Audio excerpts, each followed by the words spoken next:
In honestly, he was absolutely shocking. So bad.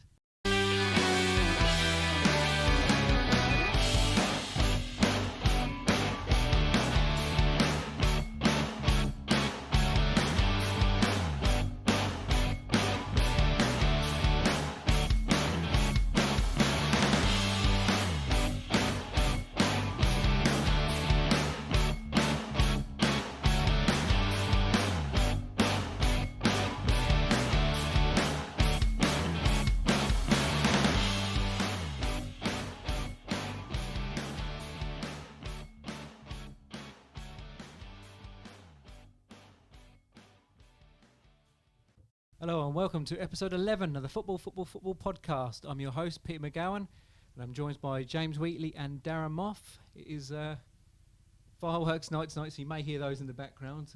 Don't be alarmed. How you doing, lads? You all right? Yeah, not too bad. Yeah, Luckily we've got some decent games to look forward to. No contentious VAR decisions. Like I say, it's fireworks night, so it is Sunday. We won't be having the Tottenham-Chelsea game in this one, unfortunately. But due to work conditions for all of us, we can't do tomorrow. But still... yeah, plenty to go through as yet. So we'll go through today's games. We literally just finished watching the Liverpool Luton game, so I might be a bit emotional and hyped up on this one. Might just fall asleep as well. Yeah, just had a curry as well. So, but there you go. 1-1 Liverpool Luton. What do we have predicted for this? I know we didn't. None of us got it right. I guarantee that. No, I think I was probably the furthest from the mark as I predicted a 6-0 mauling for Liverpool. Moffy backed Liverpool again for a 3-1, and you went for a 2-1 beat. Yeah, I knew it was going to be tough, but I didn't realise just how tough it was going to be. Luton very well set up, frustrated Liverpool many times, but even when Liverpool did get their chances, guilty of missing them. And none more guilty than Núñez, really. Yeah, he had plenty of opportunities. Unfortunately, he took a few of them, a few good strikes, but the keeper was equal to him, the same as he was for a couple of efforts from Jota as well. But yeah, it was a very frustrating. Do you think he set up like the right way? Because for me watching it was like, they're going to be tight, compact. Your midfield with Trent coming into the middle, making it even more congested. Do you not think he should have maybe get Trent going at the I did make that point. Trent should have been pushing out right, especially in that second half to create more width. He did notice it a little bit by obviously he started with Gomez to start with, which I believe was because he thought it was going to be more of a physical battle, and he's got the height and defensive capabilities to deal with crosses and that, and long throw-ins, which Luton love to do. But yeah, the second half he brought on Tsimikas to add that width, but he didn't really offer a lot, to be fair. Even when he did get the chance to cross it, he either hit the first man or he rushed it. But yeah, I mean, for me it looked like a cup game. Like the pitch just looked so small. There didn't seem to be the pockets of space. For a lot of it, they had 11 men behind the ball, and we really struggled to break them down. I mean, that's how they would have set up in hope. Cause that's how they've been doing it every sort of game they play. I mean, let's face it, they've not really been smashed by anyone, really, have they? It's. I think it takes a team to maybe get a lucky first goal, and then Luton kind of have to be a bit more open and try and push for an equaliser. But because they weren't in that position, they were able to sit back, and they didn't have to try and counter. And yeah, when they got their chance, they took it, and yeah. Yeah, it was a good goal by Chong on the break. Liverpool, they're all appealing for a penalty. It wasn't a penalty at all. But yeah, there was too many players like sleeping on the ball at that point. Waiting for a referee's decision, which wasn't going to come, and then didn't track back quick enough, and left Tsimikas isolated with two players. Didn't really want to make a decision, which then just left the attacker running at him still, and just kept getting closer to the ball, and then eventually crosses it, and Chong follows up. Ex-Mank as well, which don't help. Taste of your own medicine as well, isn't it? Yeah, it was. That's a typical Liverpool goal, isn't it? Yeah, absolutely. Yeah. And obviously Luton thought they'd won it, being so late in the game, and Liverpool looking lacklustre, must in front of the goal. But Diaz come on, he did look bright, and the stories write themselves sometime, and he grabbing that equaliser and then holding up his shirt with a message for his dad. I can't remember what the translation was, but you always felt like there was going to be that story once he did come on. Yeah, you know, you could see the intensity in his play. Maybe a little bit too much at times, but ultimately, you know, he's got that goal, and that would have done him the world of good. And fair play to him, though. I mean, he's even been considered onto the bench. You know, from what must be going inside his head. I mean, you know, if that was my mum and dad and that, you know, football's sort of nothing you wouldn't even think about doing it. If you know what I mean. I think that speaks volumes to the club as well. You know, they've obviously left that decision wholly in his hands, and you know, he obviously feels you know, confident to be there and obviously, you know, make himself available. I think Klopp did make a comment in an interview beforehand saying, you know, sometimes football can help to take your mind off things because obviously he can't affect with what's going on at the moment. So just to take his mind off for 10 minutes because he must be inside his head. He must be going mad, driving him insane. But he can't actually do nothing to help the situation. But he's come on and he's still doing his job, and he's certainly helped his club and his teammates. So fair play to him. Salah, on the other hand, I mean, I did not expect to see him so quiet. I was going to make a whole point tonight of saying stop comparing Saka to Salah because he's been quiet the last couple of games, and then he's been like that majority of the season. To be honest with you, he has his moments, doesn't he, where he had a really quiet game, and all of a sudden he'll get like a couple of goals, you know, out of nothing. So he sort of does go sort of missing and such, but yeah, I was still expecting to come up even that last chance that Liverpool might have had. He just missed controls that go straight out, whereas I was expecting him to control that and then just face the defender up and then create something maybe and just do his usual self and still just a little bit of a chance at the end, but didn't come. And to be fair, I mean, Luton definitely deserved a point at minimal. Really. I don't know. I think you missed some really. Did, I mean, but that chance they played well. Nunez had where it got cut back, and I mean Nunez hitting the crossbar as well. Just obviously guilty of missing some really good chances. I mean, there were some really easy chances for him. Luton, they did. I did say he's going to score a worldie later because he's missed easy chances. He tends to miss the easy ones and then score the harder ones, but no, it never came. No, but the keeper's done well to, like I say, to deny him and also the opportunities from Jota as well. So you got to give praise to Luton for the way they played. Obviously they didn't offer much in the way of attack, but they did what they needed to, and I think they'll obviously feel quite proud of the fact that they've run Liverpool as tight as they have. I mean, they had a few attempts, but they'll be bitterly disappointed. Nothing to worry Alisson too much up until that point. But fair play to him, to be honest. Yeah, and they like their play acting as well. You know, rolling around, fucking that Gabriel at right back. He used to be shot, fucking bastard. I thought he had been. Fucking hell, thought everything happened to him. He's just squinty eyes, with his eyes shut down, and bloody, I don't know, next to he's a false leg break or something. I don't know. He just one of it was in the corner where he threw himself to the floor, got the free kick, and then that was it. He's holding his hammy. I think that 8 minutes added on all come from him anyway. I reckon. So you got to thank him for that. Yeah. Well, but no, well done, Luton. A good point at home to Liverpool, which they probably weren't expecting, and I don't think no one was expecting that, to be honest. But coupon buster for some on a Sunday, I reckon. Earlier kick-off, it was 2:30 or 2. No, it was 2 o'clock, wasn't it? Yeah, 2 o'clock. Forest at home against Aston Villa, and Forest come flying out in this one. Aina with a fucking worldie of a goal. Cut back to him by Toffolo, and he run up to it, and even the commentator said afterwards, I wasn't expecting that because it was with his inside step. And, just low, hard, and straight into the corner. Martin had no chance. Yeah, it was a really, really good, obviously, performance from Forest. You'd actually backed Villa for this one, Pete. You went for a 3-1. I think Moth, wouldn't Moth, you went for a 2-1 for Forest. Close. And I went for a 1-0 Villa. Yeah, so I didn't realise that Forest had actually gone off. It's their 13th game unbeaten at home now. So yeah, it's really good. Yeah, they're solid at home. Yeah. Obviously Villa away. Obviously. Villa flying at the moment. You know, everyone. I don't think anyone expect. I mean, they didn't turn up really, Villa, did they? That's the problem.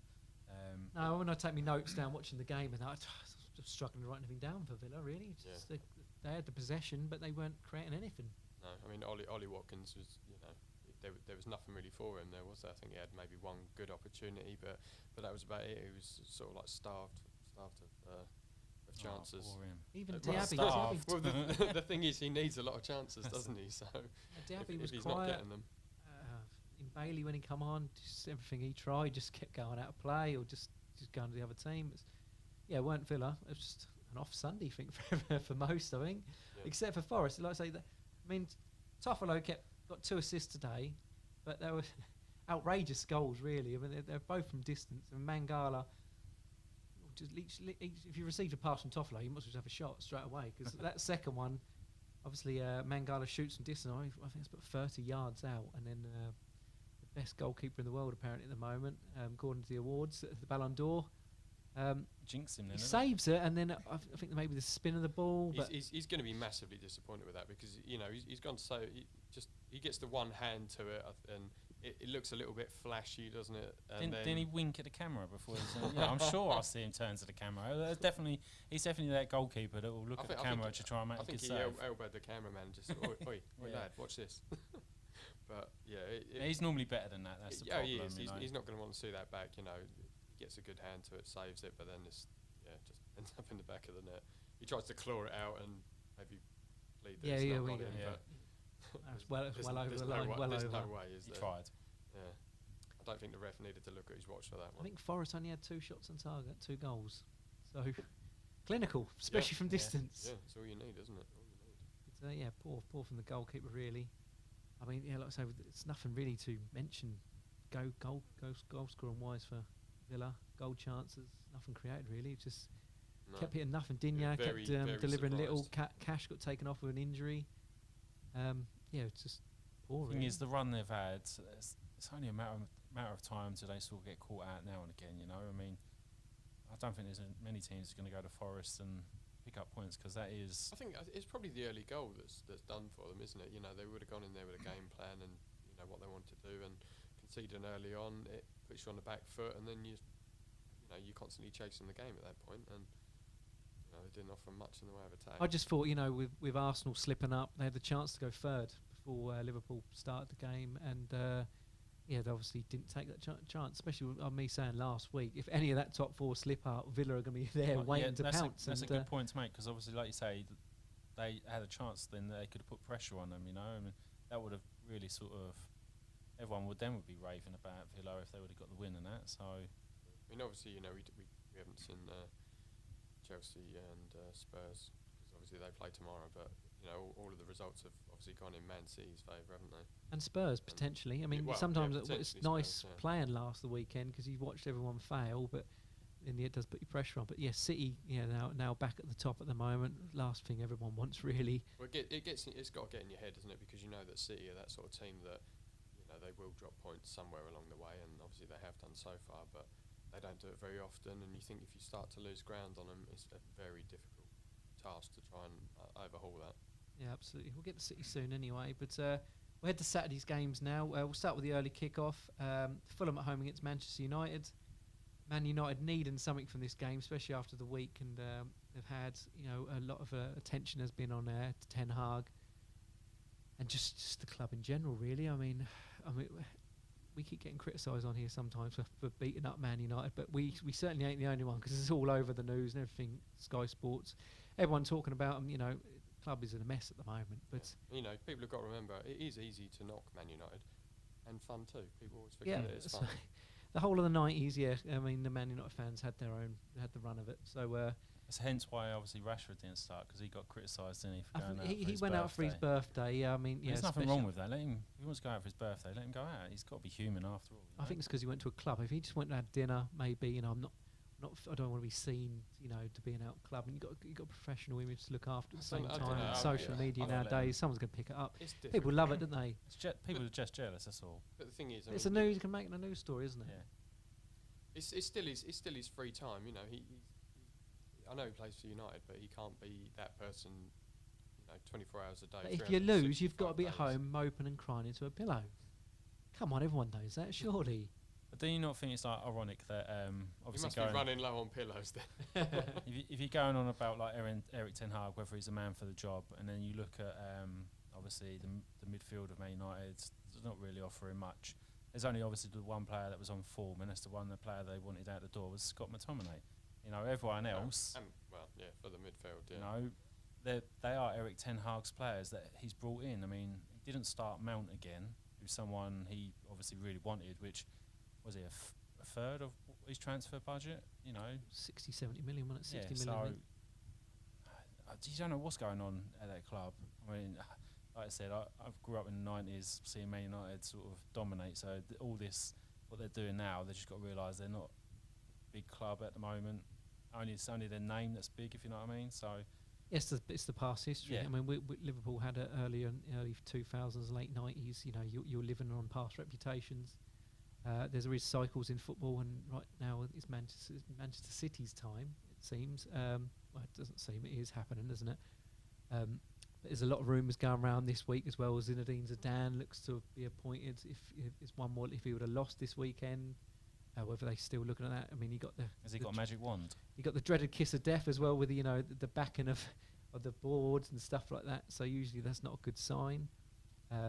There's another rumour coming around today that they're willing to swap Anthony for Gabriel Barbosa, the Brazilian striker, young lad. Yeah.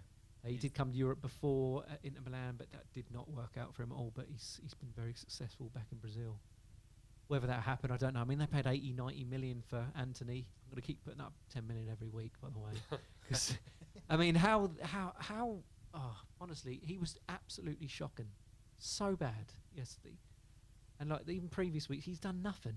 Absolutely nothing. Palestri come on for him yesterday, and at least he got an assist. He's done more than Anthony did. He's done it more in 10 minutes, really. And all Anthony does is goes to do a bit of skill, fucks it up, and loses the ball, never tracks back, and just chucks his arms about. That is the problem. There's no determination. There's nothing. No one's taken.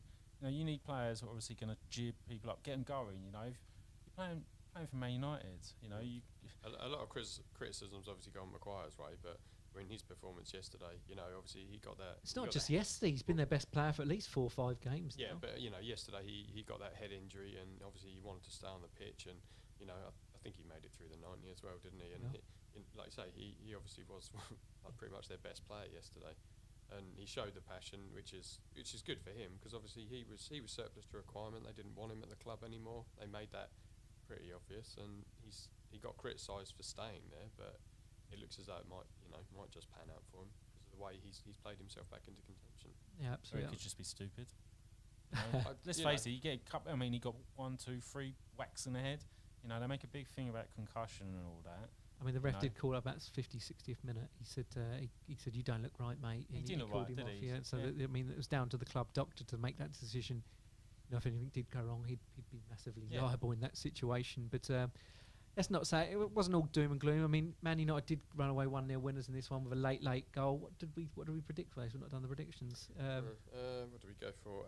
You went for a 1-1 draw, as did Mothy, and I actually backed Fulham 2-0. Yeah. So, like I say, it's not all bad. I mean, they did take an early lead. McTominay and following up, it was a great finish. Following at the far post. But it was ruled out. Again, It was ruled out. It was a good pass back by Garnacho, but it was deemed that Maguire was interfering with play. 10 years ago, that wouldn't even be questioned. It would have just been given as a goal. He was, because he did go for the ball, and he would have taken the defender away from Garnacho. I mean, I still think Garnacho was free, so I do think it was harsh to be ruled out, but he was making a genuine attempt for the ball, Maguire, so you could see why it was given. The bizarrest thing in all of it was the fact that VAR called the ref over to the monitor to check to check the offside, and we've not seen that before, have we? Well, it's and I think it's just, do you think he's actively trapped goal for it? Is what the question would have been. That is it. He was called over because they wanted to know if the referee deemed Maguire to have been influencing play. But, still the first time for even an offside situation. A lot of those, I mean, that Man City one, they didn't call over the referee when the Kanji was blocking the. No. He went for it. Did he touch? No, I don't think he touched it, but he was blocking the, in the line. Now, they didn't ask that question then, did they? So it just seems like the VAR now, because obviously, what's his face got demoted to the Championship this week. Anthony Taylor, didn't he, the referee? Maybe in the back of all referees or officials now, it's like, if I do something wrong, I may to be demoted from my work. So we don't want this. So that did seem like they were passing the buck to really put it onto the referee and go, your decision's final, and you're taking all of it. I think he ultimately came to the right decision. So oh yeah, he did. But it just felt that they're just trying to pass it around now. No one takes responsibility. Even when the whole situation we've had recently with the no goal and stuff like that, they keep passing it around. It's always someone else's fault, isn't it? Just take responsibility. It's a lot better. goodness sake. But it's still, good 3 points for Man United. They needed something. It was a scrappy win. Didn't pull up trees. No, but Fulham had a couple of opportunities. Fulham didn't do themselves any favour with the Fernandes goal, did they? They just didn't. They didn't clear their lines. They had opportunities to get rid of the ball, and then when it fell to Fernandes, good shot. Leno got a hand to it, but it wasn't enough to keep it out. And that's maybe kept Ten Hag in his job for another week. That is one thing you can say for certain. That is a typical United thing, isn't it? They score late on. They get that sort of rub of the luck, don't they? So I think I called it when I was with the wife when it was coming back. I said, Man United didn't win this. Just luck. They've had it in previous weeks, wasn't it, against Forest. They just seem to have that something about them still that they just all get that luck. And, other teams don't get that, So. I mean, it's fair play to. I mean, the United fans didn't stop cheering, chanting the entire game. Probably keep themselves entertained, really, because there wasn't a lot going on the pitch. They were close to home, weren't they? So. There is that as well. Yeah, we can stay to the end because there's another train in 20 minutes. That's fine. But no, a good 3 points to United, really. They can beat what's in front of you, and they did. Yeah, absolutely. Now we head down to Brentford for West Ham. Brentford. What did we have for this one, James? You'd backed West Ham for a 2-1 win. Moth had gone for a 1-1 draw, and I went for Brentford 2-1. I mean, West Ham had a great result midweek, knocking out Arsenal in the cup. A brilliant result. Totally ruined them. So maybe a little bit hangover from that, maybe? I don't know, I wouldn't say that. Give you that excuse. Yeah, I don't know, if we had Paqueta and Alvarez, might have been a bit different. Maybe you rang the changes a little bit. Maybe they should have suspended Antonio instead, So. I mean, Antonio did set up. It was a great cross, that was. Yeah. Kudos. Yeah. Well, the Flecken slip early on almost gifted Antonio, didn't it? But he managed to recover. Get his foot to it, just in time, to deny him. But it being Antonio, he might not have actually. The most frustrating thing is the goals we concede are just so sloppy. I mean, it must be bad if you're conceding to Mopai. His first goal in 45 games. I mean, we give him some stick last week with the old Chelsea. He finally won the race anyway. But who did he last score against in the league? It was the West Ham. It was against West Ham when he was playing for Everton. So he beat Real Jimenez for getting a goal. Both of them going for it, but he couldn't miss really, could he? It was right on his head, right in front of the goal, and a way to sort of give him a little livener, But I mean, that was dreadful defending. It's just everything. I mean, Eggard, where he played the ball back and give him a corner, it all comes from that. It's just really bad. The thing is, we've conceded, I think, nearly 20-odd goals. Moyes is meant to be setting up and being solid from the back, and at the moment we just look like we're a tap that's leaking. Yeah, it's more the back four, isn't it? I mean, I quite like Areola. I think he's a decent keeper, and he does pull off some great saves. If he wasn't there, then I think you'd have conceded a hell of a lot more. So he's ultimately down to your back four, just being a little bit unsettled. He's left back. He's come back now. The Scouse lad. No, Emerson. Emerson started again. Emerson, yeah, he's flying, mate. He is. We missed him last week. It goes to show just how much he's important to us. He adds a lot of balance, and as much as I love Creswell, but legs are just aging, unfortunately, and Emerson's just like breath of fresh air. But I mean, kudos. I mean, that finish. You can already see. I told you how good he was. He's settled in so well. Yeah, now. He's great. He was involved in everything. Was it a bicycle kick? It was a half system. It was a volley, but leaning back volley. Yeah, he's confident enough to do it, though. That's the thing, you know. He's really taken to, obviously, it must be the pie mash we must be feeding him. It came off though. I mean, the ball in from Ben Rama for Bowen's one. Kudos had the opportunity there. Hit the post, and then obviously Bowen's just there to. Was it handball? Snaffle that one away. No, I mean it was checked by VAR. Yeah, I know, but they said they didn't have the camera angle for it. Any camera angles. I'm not sure about that. Personally, I don't think it was. I think it was a handball, but it didn't affect the result anyway.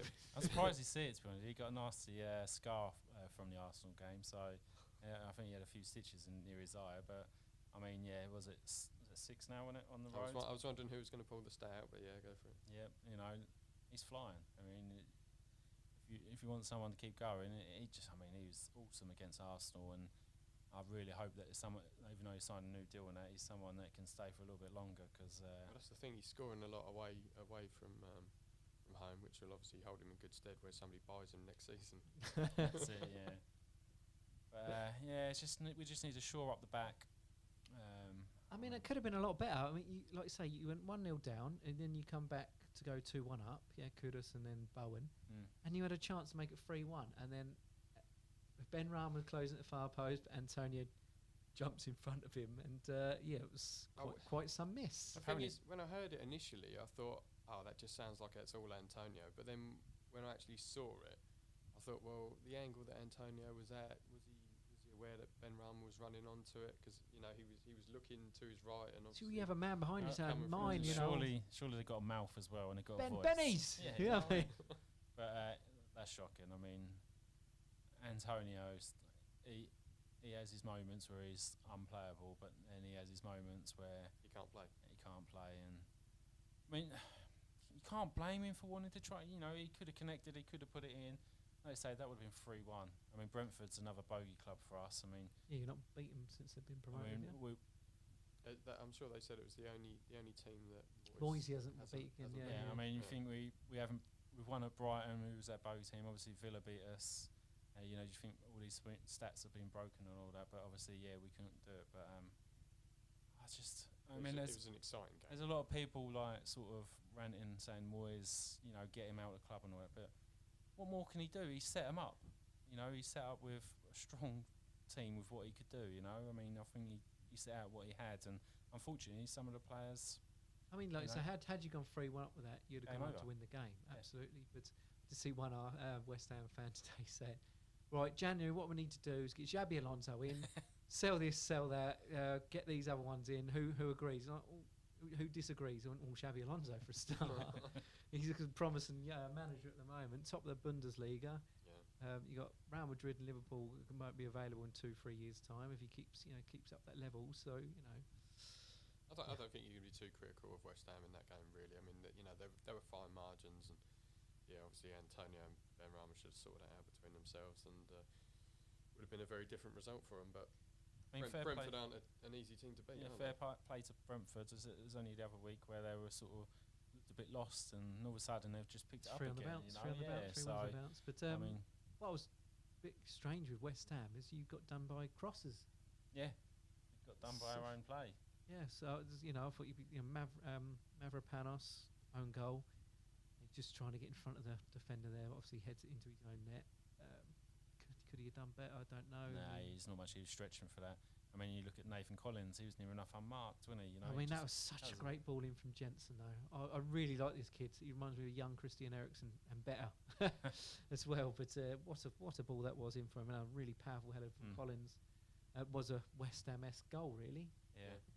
I was expecting that to be Ward-Prowse into Maguire during the summer. My vision was. I just hate talking to the wife about football because she don't like it. But when she probably hates it as well. Yeah, she goes, I said, it's 2-2. She goes, if you lose that, it'll be bad, won't it? I went, what do you mean? She goes, well, they should be in the Premier League, shouldn't they? I went, this is the Premier League. What the hell are you going about? I was like, bless her. Her analysis is on my level. I've got to mention Mopé as well. Obviously he did score, but he had another opportunity late on. Yeah, could have sealed the game. Yeah, he should have done better. Good save in the end, wasn't it? Yeah. I can only give him one goal. I don't be too greedy. Yeah. One every 45. When buses come along and all that. But no, it was a good win for Brentford. But yeah, well done to West Ham. Next round of the cup, off to Anfield you go. 20th of December, isn't it? Yep. You're lucky. It's sandwiched between United and Arsenal games, so we might be a little. Well, it's not luck, is it? Because we've got United after that, and then we've got Arsenal. So yeah, but we might take the eye off the ball. It's hopefully up to you whether you want to go for the cup a bit more. Two cups in 2 seasons for Moyes. I'm sure the West Ham fans would love that. All those clubs going to have the same manager at the helm. Liverpool will. Well, obviously, I was speaking more about United, but yeah. Talking of managers and potential outgoings, Burnley were at home against Palace, and they lost again. 2-0. What do we have for this? It's not looking great for them. Well, it was a bit of a mix here. You backed Palace for a 3-1. Moth, you went for a 2-1 for Burnley, and I went for a 2-1 for Palace. Yes, the two of us were kind of correct. Wasn't a classic. I mean, I was watching Soccer Saturday during the day, and they didn't cut to Merce or whoever it was covering it at all, really. It was that much of a fun game. I know Hodgson said the scoreline certainly flattered them, because Burnley, you know, to be fair, they had pretty much all the possession. I mean, it's quite high at one point, and they were creating chances. It was just down to Sam Johnson in goal, and he played some poor finishing. Really well, why they didn't grab a goal or two, really. It was some nice play, but it's great pressure. I must be from Ayew, who's like a little presser monster up front. He's still going, isn't he? And he done really well. Nabbed the ball off the defender and then fires in a lovely cross across goal, and Schlupp dives into the far post and slides it in. 1-0 to Palace on that. But Burnley did, like I say, seem to be a more aggressive team in attack and wise. But maybe they're scared of Hodgson coming out and blaming them at the ends of the game. You know, he's picked on all the kids, didn't he? So which he had to apologise to, didn't he? We've seen a bit of him this season. I don't know what to make. I say it's all right playing pretty football and all that, but there's a time and place for it. And you know, it's how long is he still going to be in the job for? I mean, yes, he can. It's like a broken record, isn't it? We talk about him, but he's got obviously the clearance, obviously how he got him up, and he's got that sort of, you know, the back in there, but he's just got a sort of. He has no. I mean, he is a newish manager. He has no plan B. This is all learning curves for him. I mean, like I said, they're still controlling the game. If they put a couple of them chances away, Palace wouldn't have many answers. It could look very different for him. Like I mean, Niall Foster's their top goal scorer, and he was out again. Yeah. Koleosho's a bright young player. You know, it's really good to watch actually, but he missed quite a good opportunity late on. There is a frustrating, but all their goals that they concede seem to be from an error from themselves at some point. Something they could have easily dealt with, or got rid of, or just something cut out. They're just getting punished. You get punished in this league. It's I think we've seen that from all of the promoted sides, though. They've kind of at times all been masters of their own downfall, where they've just made these little errors and they just haven't cleared the ball like they should, and ultimately it's ended up punishing them. And I think it's very much the case here as well. I mean, even the third goal, the final goal, Ayew pressing again, catches them out, and Eze passes to Eze and then just slots it across, and Tyreek Mitchell runs onto it and just slots it into the corner. Game over. Lovely. I mean, like I say, Roy Hodgson said it did flatter them because they didn't really have any other opportunities other than the first goal. But just catching Burnley napping again, really. Yeah, I've seen it in the past with Trafford, where I kind of think he reminds me a little bit of Meslier last season, where he just gets a little bit excited and he doesn't have that sort of like wise head on his shoulders because he's so young. And he's problem with a young goalkeeper. They get caught out positionally and stuff like that. And I think he's. I wouldn't want to say excited, but I think he's just maybe like at times getting a little bit too involved and just not necessarily thinking about what he's doing. Yeah. Well, I mean, Trafford's always making the highlight reel because the balls are flying past him into his net. So yeah, not great for him. Yes, it was good to see Eze back as well. Eze coming back, with Palace. They have missed him. Yeah. So, I mean, it's a big statement to come back straight away and make it an assist instantly. So, he's still up on the stats early because obviously they brought up Doku for most dribbles and runs with the ball, and Eze was up there still, and he's missed a few games. So that speaks volumes of just how good and influential he can be. But it's still great 3 points for Palace. Roy will be more than happy with that. Absolutely. They just always get them results, don't they? They certainly won't have nothing to worry about this season. No, in terms of that, and like I say, them and bottom three are not great. I mean, if you was a Burnley fan, obviously I know we say about obviously how company's doing on that, but if they knew that it was sort of like a free hit this season, obviously it's something like that they keep building and keep company there and give him the actual time he deserves. Obviously if they do go down, that would make them stronger to come back up and then second time round. And obviously they'd be happy with that. I mean, it happened in the past with Burnley, funny enough, with Sean Dyche, where they kind of made a few signings in readiness of going down and coming back stronger. Because they are a young squad as well, aren't they? I did make the point, it's a massive learning curve for the whole club in general. Like I say, we're a young squad, and some of the players they have brought could be deemed to be like that. I said something similar with Sheffield United. You know, they've come up. Are they ready to go back down stronger than they were before and try and make it a next time around? But they didn't actually strengthen. They lost 2 of their best players and seemed to not buy anyone. I only say that because obviously you see how obviously Leicester are doing and all that, and you just think, well, you know, obviously if they might get lucky and stay up and all that, but if they go down, it might not be the end of the world. So, you know, keep playing the way they do, keep being persistent with it, and you know, another year in the Championship and come back up, recruit obviously still around the players and all that, and you know, Yeah, but don't forget trying to be a bit Championship. positive I for 'em. know, but you're being positive, but you're talking about them getting relegated and being back in that Championship again, which is one of the worst leagues to get out of ever. You can be stuck in there for a decade quite easily. But they did it so successfully. They've been an up and down club. They're a yo-yo club. Them Norwich have been known for it, and they yo-yo clubs. But there is good gameplay. You know, they're still good to watch. I mean, Burnley fans, it's not the worst. I mean, they had years under Dyche, which was just dreadful football. On top of that, I know he scraped them up each season and kept doing that. But now Everton have got to deal with that now. But once they get a win under their belt, you might watch. They might get another one straight after. They've got Wolves on the 5th of December, and Wolves lost against every promoted side so far. So they might look forward to that one. Contentiously, I think I'd like to add that. No, they lost. At the end of the day, the result doesn't change. But no, we'll talk on to Sean Dyche. We'll go down to Everton, up to Everton now. 1-1 with Brighton. I don't think any of us called this one, do we? No, none at all. I mean, you had 4-0 Everton. I had 4-0 Young, actually. Young? Young? 4-0 Brighton. You posted it as 4-0 Everton, but I know you said to me, there's no way that would happen. But I just remind you, last game these two played, Everton actually did beat them 5-1.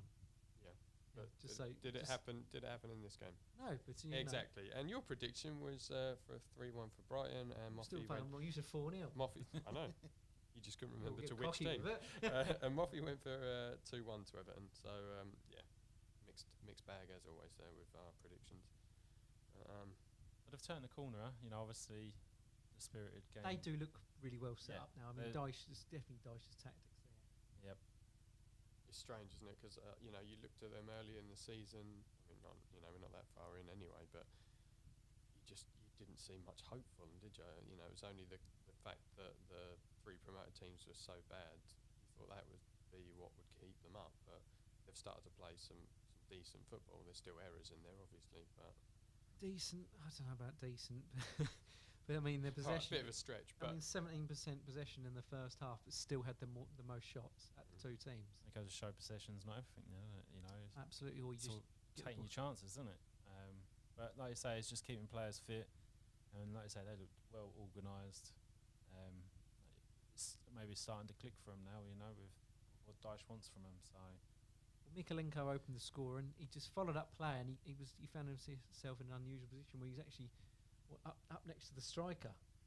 It got crossed into him, and he missed his first attempt. Well saved by the goalkeeper. Come back out to him, hit it again, but unlucky for Dunk, it deflected off his knee and up and over the goalkeeper. So a little bit of luck there, but yeah, I mean, you know, it was Verbruggen in goal, wasn't it, for Jason Steele? And yeah, like you say, you know, he did make some decent saves for Verbruggen, but obviously, you know, for the first one, Mikalenko was there to just pounce on it. It's good for a left back, I must admit. Yeah, definitely. It does make you wonder what they've actually been feeding Dunk, though. I mean, where is he? He has that shot, doesn't he? His free kick run up? Or he's taking free kicks anyway. He's taking like David Luiz, the way he runs up to it. But he's better than David Luiz ever was at him as well. His free kick was phenomenal. I mean, and then the goal, well saved. The goal that he scored. What a goal! An absolute worldie of a volley. Was it even offside? I'm not sure. I'm really not sure. They never shown you a really clear one. I was like, a lovely goal. Just let him have that. That's fantastic. Yeah, I mean, they didn't sort of like hang around on that too much, but it was very, very tight, wasn't it?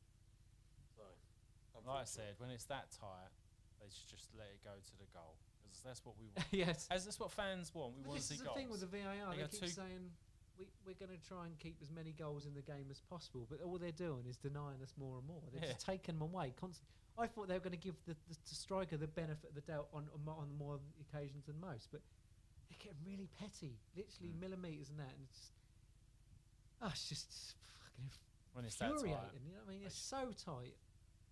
I mean, we're going to, like I say, we're going to have this new one next season now. I think they've kind of agreed it, and they're going to just to take some pressure off the referees anyway with the, the line, the invisible wall that comes down as such, which you show you the fractions of how close they are. Like they use in the World Cup? Like in the World Cup was. They actually won that now, I think they're going to go ahead there, because I think because the Refs Association, PGMOL, is getting so much shit for it, they're just going to go, let's just let the AI it's a lot take clearer onto though, it. isn't it? Fans, That's the thing, you know where you where you fans are stand. just screaming for it, aren't they? They're like, bring on the wall. But,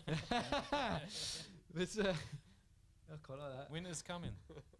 Yeah, if it's again, but the problem with that, it's going to be so accurate that it's too accurate. You still want a little bit of No, play you just want it sorted. it's going to be down to the mils. It's going to be well, so accurate. It's going to be down to millimetres. That's cut and dry. Then there's no argument. It's is fucking there? shit. It either is or it isn't. And it's simple. So you're basically saying that obviously there might be a moment where you just, I'm offside, gets an erection, I'm onside. Well, won't be one of us lot, but still. Yeah. I mean, I've heard of getting a rush of blood to the head during football, but not usually that one. Well, fine margins. Every inch matters. I hope that. I mean, it's going to get like that, I believe. I still just don't want VAR. I don't think that's ever going to go away. I miss the way it was. No, because the thing is, you see it from a million different camera angles, and you're then going to be screaming at the TV because the referees missed something. You're like, VAR was there, that could have intervened. Yeah, bollocks. We've always said that, and we still got on with it. The football was so good beforehand. It's even better when you're in the stadium. In the stadium, you enjoy it a lot fucking more without VAR. I think you're looking through rose-tinted glasses a little bit there. It's not. Even I always complained when it was there, but I was still, when you watching it in the stadium, you'd always look. What annoyed me still was looking over straight away for the linesman, and then if he didn't raise it, then you can properly celebrate. That still irritated me a little bit, but at least you could go for it. Now, like I say, I always bring it up, you jump at joy, and the next thing you know, he goes, VAR check. Like, oh, piss off, here we go. And even on the second attempt, when you do, if the goal does get miraculously allowed, you're like, hey, it's not the same. It's fucking bullshit. It just ruins the game. Right, calm down, because we have got a lot more contentious. I know it helps other clubs and that, but still, there's a lot more. It's bullshit. So save some of your anger. You'll need it for the games coming out. I'm just frustrated because I know it's never ever going to go anywhere. Look, hopefully it will just get better. It's not. We've had it for 4 or 5 fucking seasons. It's just shit. It just ruins the game. AI is going to take over and it'll be fine. I mean, I'm going to have to side with Arteta and all this. It's a disgrace. It's disgusting. I feel sick. I don't know where he's from. Where's he from again? India? I don't know. But yeah, we'll go on to City now. 6-1 against Bournemouth. Yeah, okay. Impressing you, James? Yeah, 6-0? No, not quite. Well, unsurprisingly, we'd all backed City for this one. Pete went for 4-1, you went for 3-0, and I went for 2-0. So, yeah. I mean, it was the Doku show, wasn't it? I don't think you need to say much more about it than that. I mean, Jack Greaves, no wonder Jack's had to step his game up in the last few weeks, because this lad's something else, this Doku. I mean, he could play, he's going to keep them all on their toes, because he can play front, well, across the entire midfield, attacking-wise, anyway. He was everywhere. He's like a wizard with his feet, isn't he? His He's feet so quick. So dances. quick. There's one of the goals, I think it's the second one, his second assist. He literally does a dance, a little bit of trickery. He's a throwback with the tricks and skills, like a JJ Kocher style. Yeah. Fun to watch, that pace, even for his first goal. Electric. All of a sudden, he gets it laid off, but you're like, he ain't going to make that. Next thing, he gets his toe on the end of it, and it's actually a nice little finish into the far corner. He's like that kid on Incredibles. Is it Dashy? One minute he's here, he's gone. He's playing up against him. I mean, there was a bit where he was up against Mepham, and poor lad just didn't know what to do. He was darting to the left, to the right, trying to keep pace with him. He just had no idea, and he just passed you, and he was just at the heart of absolutely everything that went well for City. And I said it before. You got to give Bournemouth a little bit of praise for the fact that they managed to keep it at 0-0 for the first 30 minutes. I mean, they never gave up. To be fair to them, especially in that second half, they come out of the traps quite quick, really, because they did have a goal disallowed.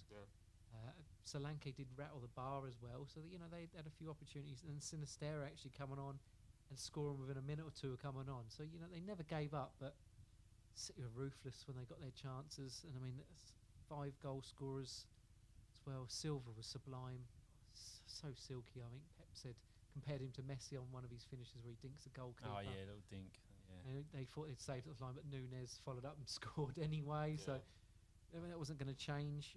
Kanji popping up on another end of another Doku assist. Foden coming on at half time for Haaland, obviously, that we don't know what's happening with him. I was going to say, yeah, that's got to be the his ankle, of the day for him, isn't it? You know? I mean, everyone's like moaning about how the fact he didn't score. He wasn't poor by no means, because everything City done, he was in there and he was causing mayhem. Just his presence was huge.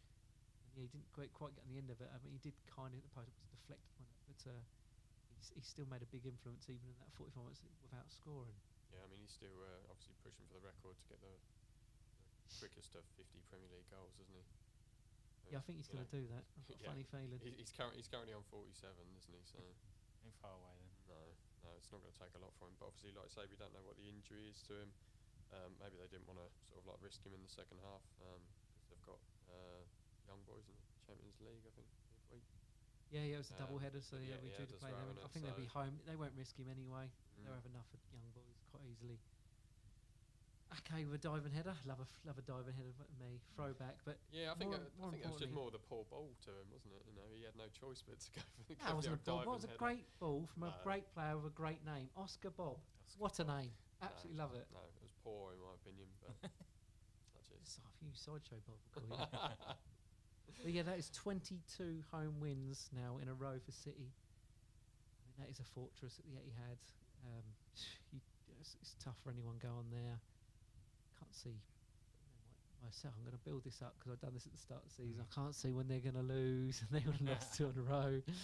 Fingers crossed, because after the international break, hopefully that might be the time that they slip on that early half-12 kickoff, maybe. I thought we got all the half-12 kickoffs. It's Liverpool, Man City. Yeah, exactly. So yeah, we've done all right with them so far. You know, even Foden's goal, quick feet. Oh, he's such a silky bloke. We keep saying we need to build England around that kid. He's so good, so good. Yeah, Man City absolutely flying. I was just giving the trophy now, innit? No, we're not having that. I know after Liverpool's result, still going to be Liverpool City, and that point today will still come good at the end of the year. We'll need that. Yeah. Now we head on to Sheffield United Wolves. Sheffield United getting their first win of the season. Yep, totally deserved, no controversy, and no controversy. What? Yeah, it's James being sarcastic. Yeah, I mean, come on. Penalty? Right, should we go for our We're going straight to the penalty. No, we'll go for it. We'll go James thinks it was a penalty. Just bullying. No, not at all. Anyway, so yeah, Pete, you backed Wolves for a 2-1. Moth, you went for a 2-0 for Wolves, and I saw it as a 1-1 draw, which it very much should have been. Should have been, yeah. That's really what you're sour about, isn't it? Yeah, you actually might have got one correct. For I need these prediction points, so I feel you know, with Gary O'Neill that I've been robbed as well. I mean, the Sheffield United side, rubbing players together just to create something. I mean, Rhian Brewster went off injured as well, so there's another one gone for him. But Cameron Archer, they did get a bit of luck. The ball broke nicely for him. Yeah, pounced on it that well, didn't he? But I mean, I don't know if he's surprised to keep well, but it's still fantastic finish from Archer. Barring in, you got to love a barring in, didn't you? Absolutely love it. Makes it look better, doesn't it? But it's just obviously just having the confidence to when you're down the bottom of that, of things are not going your way, but just to turn. And he's done really well for him. He's definitely been a bright spark for him. It was a really good goal. Wolves were really poor defensively in the build-up to that, and that gave him obviously I would like to say it was a lucky break that it did fall for him nicely, but he had a long way to go, and he could have easily fucked that up or got caught by the defender. I think the defender was catching on to him, who was hoping to maybe slow him down, make him check his run. But yeah, he just unleashed one, didn't he? Absolutely rocket, barring in. Oh, lovely to see. It's Bellegarde. Bellegarde? Yeah, he did equalise. Shot deflected. Sort of a bit unlucky there for Sheffield United, but it was deflected and did go in up and over the goalkeeper.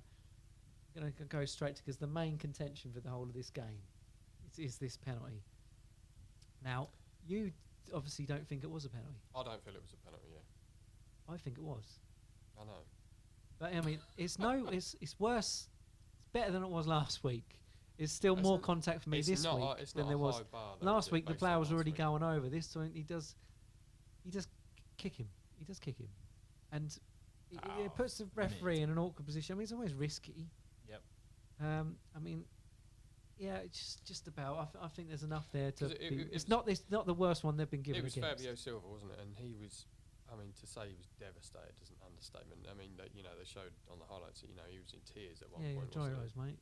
And I just think if you're going to give penalties for for stuff like that. I mean, what are you supposed to do in future? Oh, there certainly wasn't a million fouls in that game. As like O'Neill said in his interview, he goes, if that's the case, there was a million. Do you know how long a million is?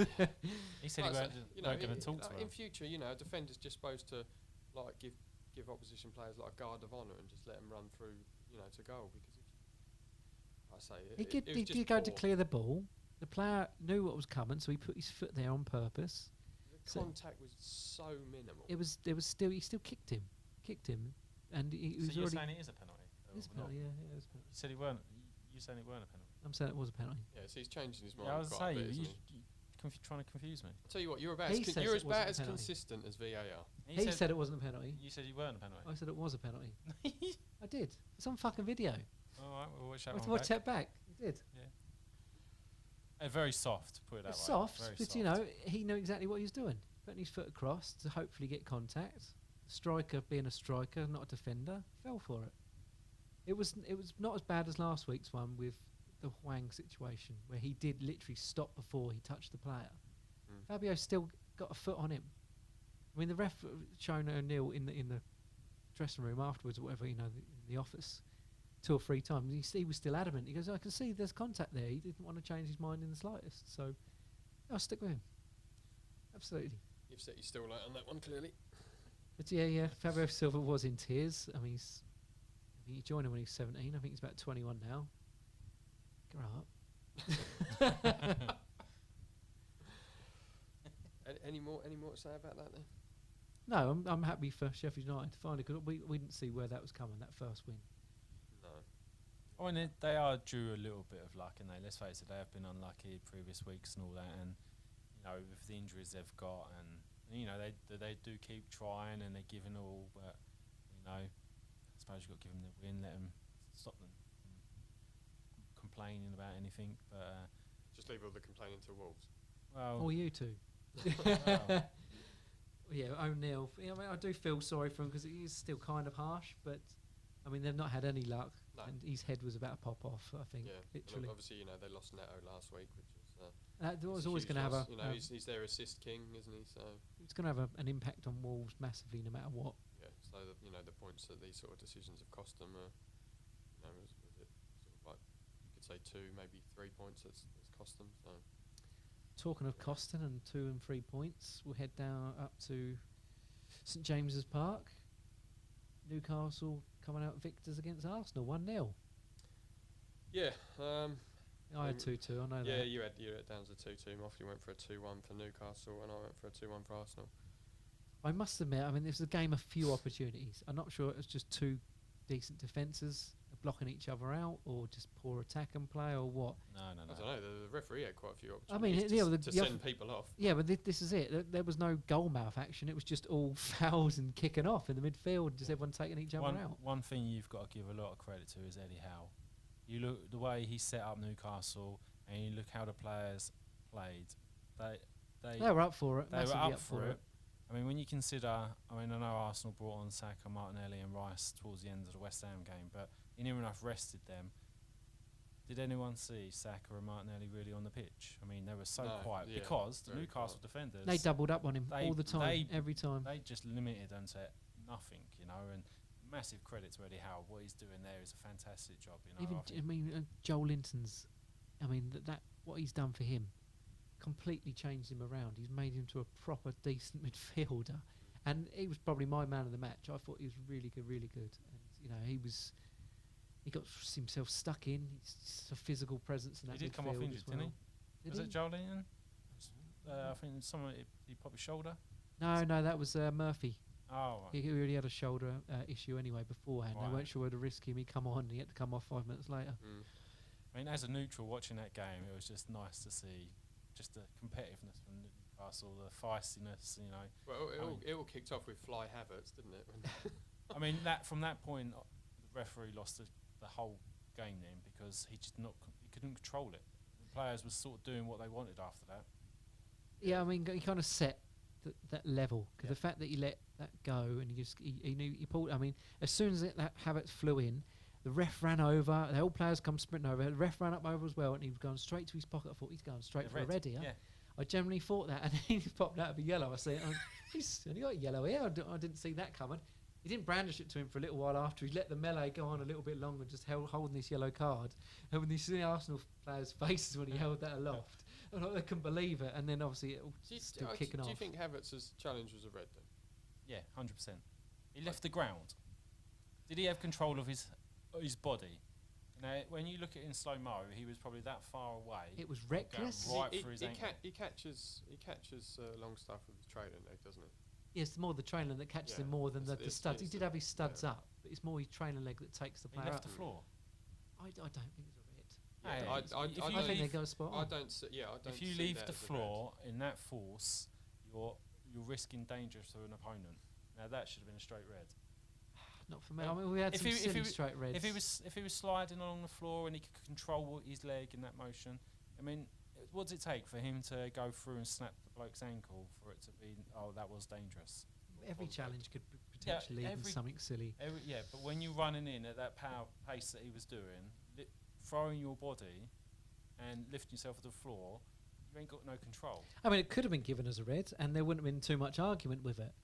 But I generally believe that he got the right decision there, and it did actually help the game massively as well. I would have agreed with that. You know, if he had have gone off for that challenge, I wouldn't have argued the toss on it.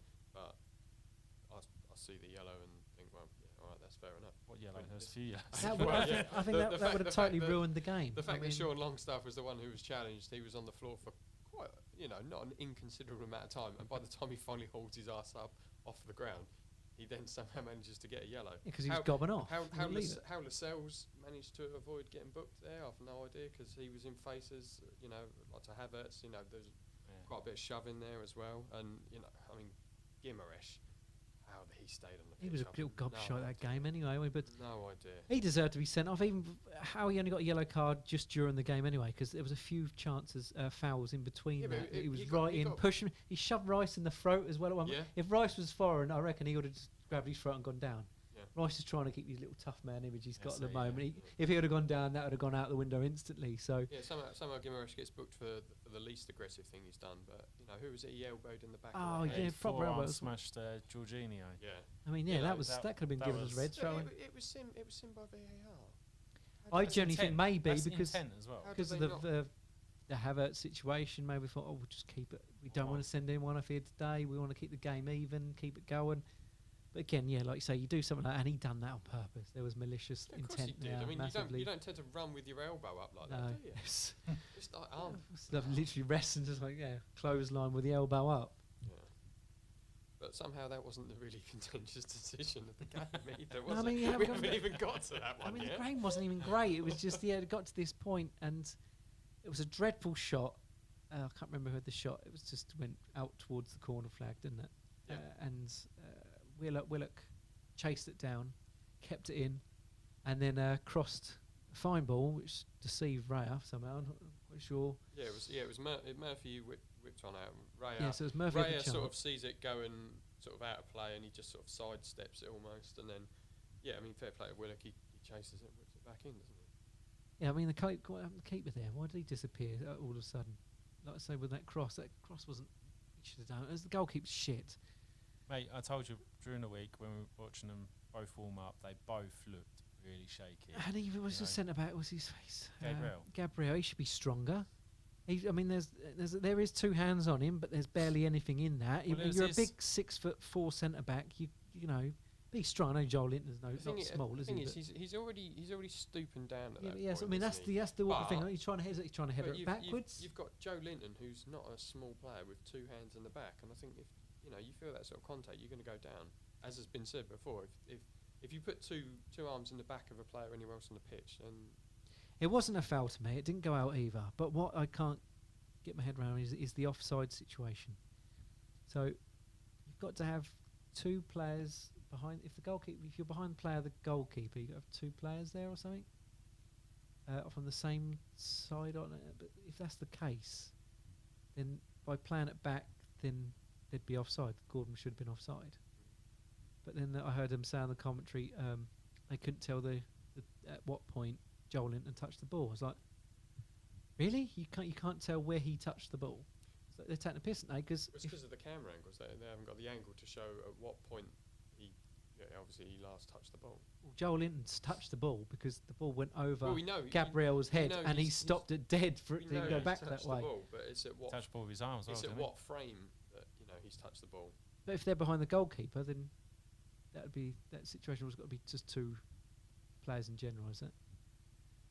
I've got to look at rule. I mean, it doesn't come along very often, and you just go with what you see most of the time. And that was a bit confused me most because, I just didn't understand that. And that all stemmed from Gabriel, anyways, because he made a bit of a mess up on the clearance, which obviously where it all started, and then obviously the ball being whipped in and then kept in. So I mean, Gabriel had nearly messed up anyway, so he was running back.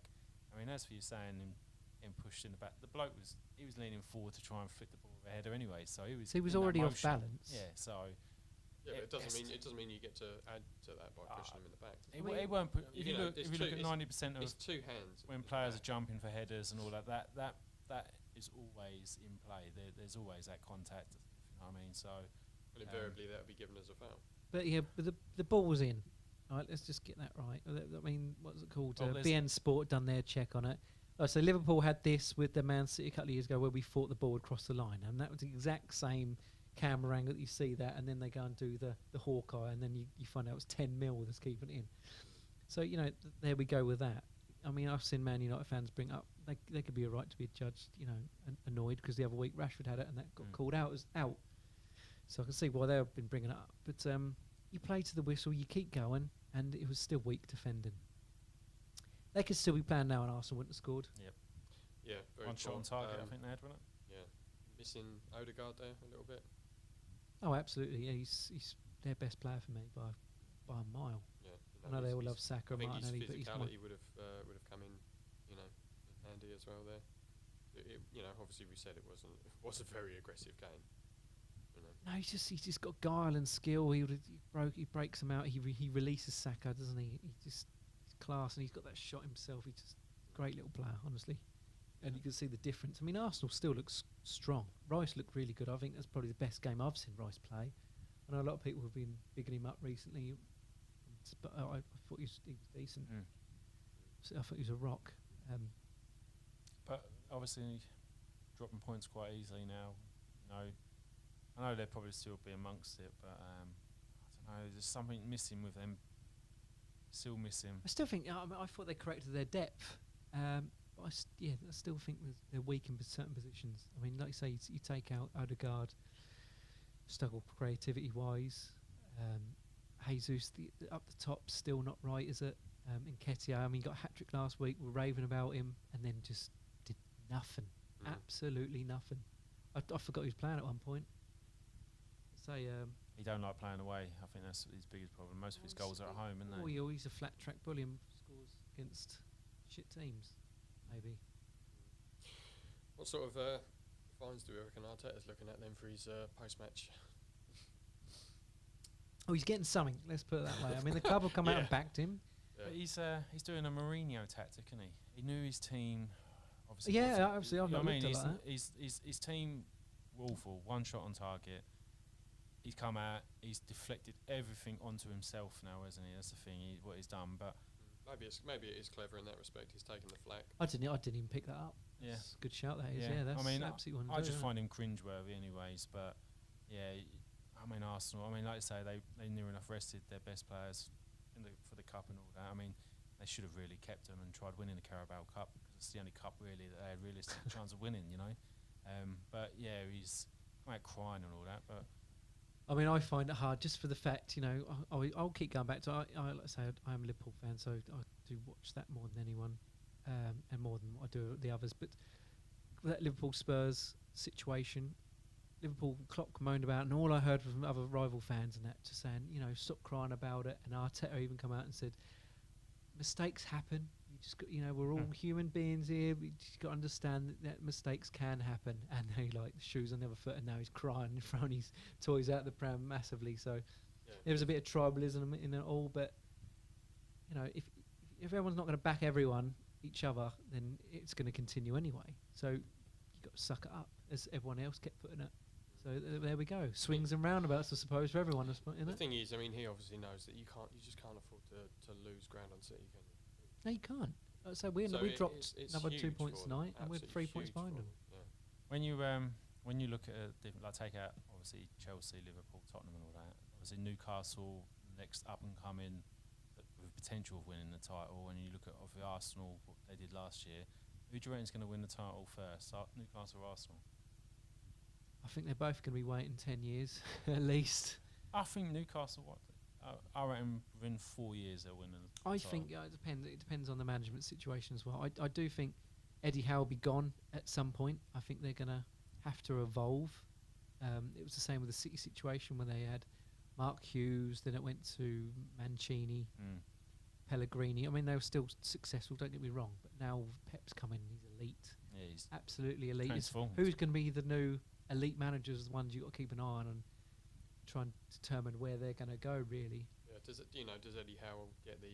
Because until Pep leaves, City are going to be up there constantly. Well, yeah. But, does Eddie Howe get the time to evolve along with Newcastle, or is he moved to one side and we need to go?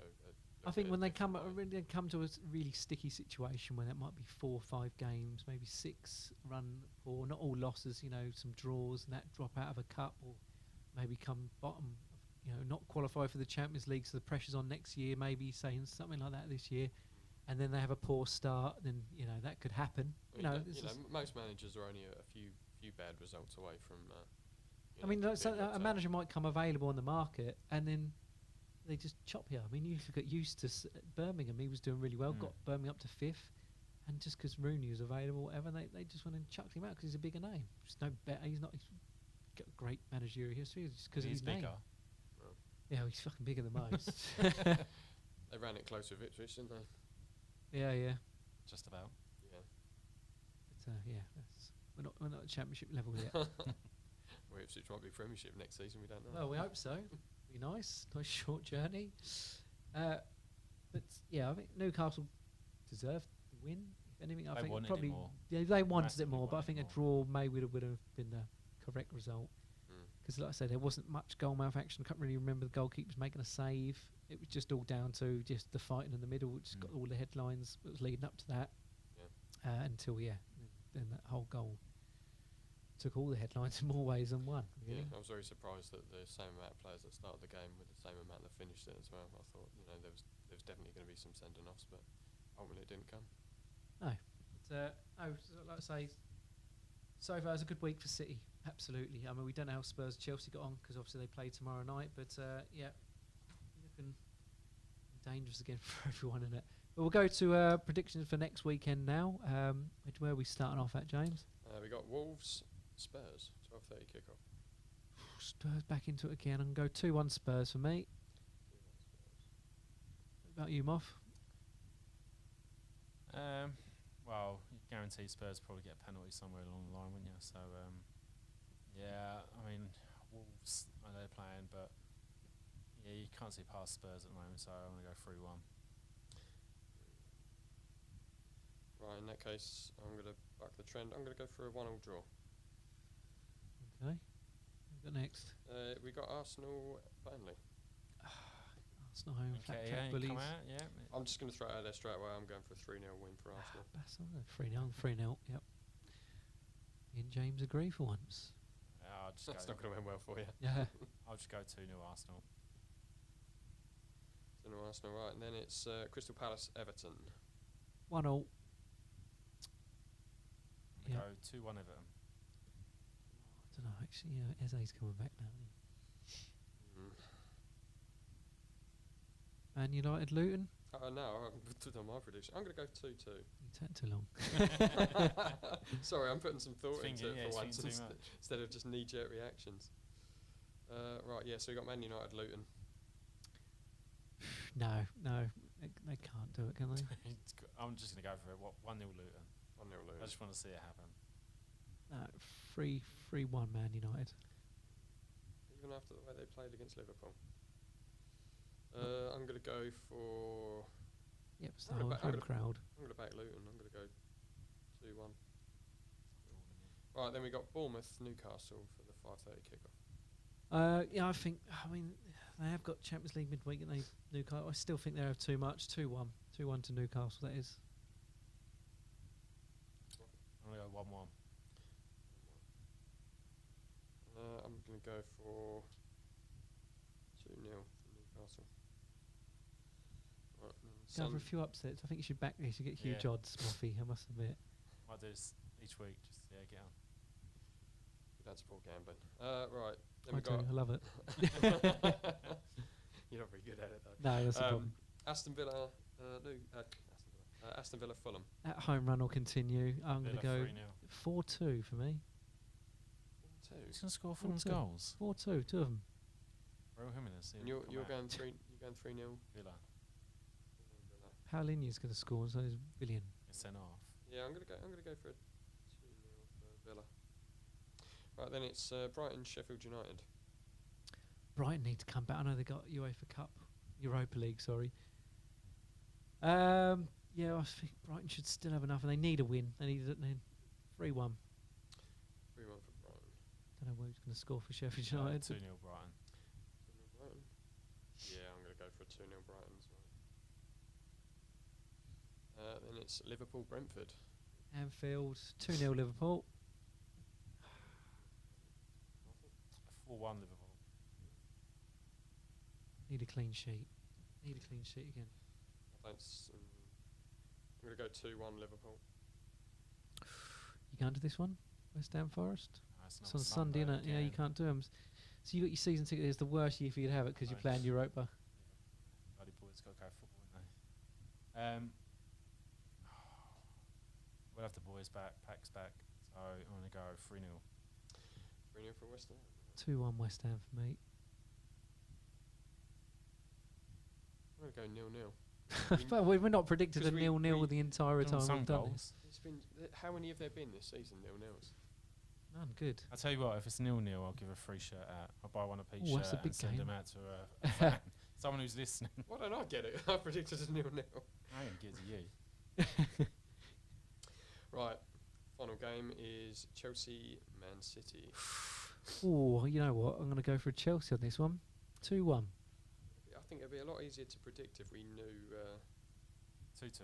we knew the We need to Spurs quit our Chelsea. jobs so we can do it on the Monday night, every night. Yeah. Every Monday night, that is. Pod's not quite paying the bills just yet. No, in hope. What was that? 2-2. 2-2. I'm going 3-1 City. Right, and that is everyone. That is it then, is it? All right, okay. No, thanks for joining us, fellas. No, Enjoyed your Indian, a few beers as well. It's always nice on a Sunday evening, isn't it?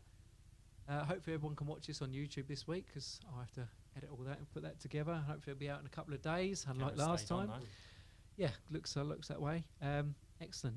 Thanks for joining us, and hope you're back next time. Thanks a lot.